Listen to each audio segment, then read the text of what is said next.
Dobar dan, ja sam Tomislav Portada, kemičar zaposlen na institutu Ruđer Bošković. Kao što znate, kemija je znanost o tvarima i njihovim promjenama. Da bismo izazvali neku promjenu u tvarima, mi moramo tvarima dovesti nekakvu energiju.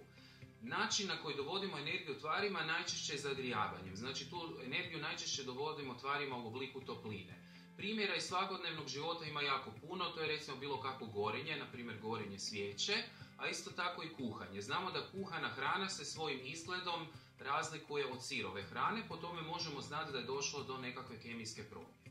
Sad, osim dovođenjem topline, mi možemo kemijske reakcije potaknuti na neki drugi način, a ja ću vam danas reći nešto o poticanju kemijskih reakcija pomoću svjetla, odnosno još konkretnije pomoću sunčevog ultraljubičastog zračenja. Jedan vrlo jednostavan pokus koji možete izvesti sami je da uzmete 2 čaše vode i u obje čaše vode otopite u svakoj po 2 žlice cedevite od limuna. Znači ona žuta cedevita od limuna, imate 2 čaše sa 2 žute otopine, odnosno 2 žuta soka. I sad jednu čašu ostavite stajati u mraku, negdje recimo u neki ormar je zatvorite, a drugu čašu stavite na sunce, na direktno sunčevo svjetlo i ostavite tako sat vremena. Nakon sat vremena pogledajte što se dogodilo.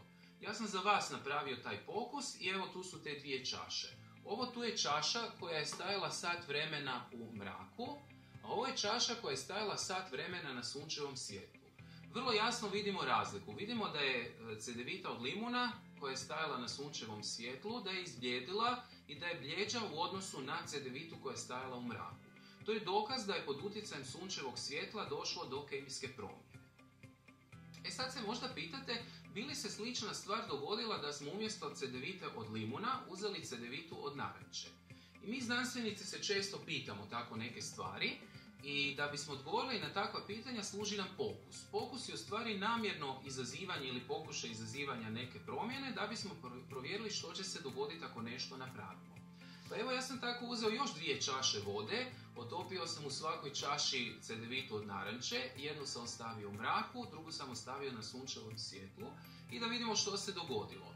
Ovo tu je cedevita od naranče koja je stajala na sunčevom svjetlu, ova je stajala u mraku, a ova je stajala na svjetlu. I sad ako usporedite ove 2 čaše, vidjet ćete da zapravo i nema neke velike razlike.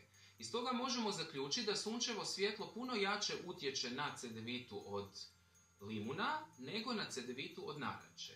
Zašto je to tako? Da bismo odgovorili na to pitanje, moramo se zapitati što je po sastavu tvar koja daje, odnosno koja tvar daje boju cedeviti od limuna, a koja tvar daje boju cedeviti od naranče.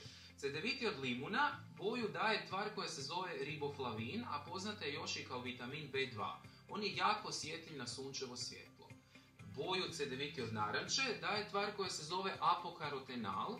To je jedan oblik vitamina A, točnije to je spoj koji se u našem tijelu pretvara u vitamin A. On je također osjetljiv na sunčevo svjetlo, ali ne toliko jako kao vitamin B2.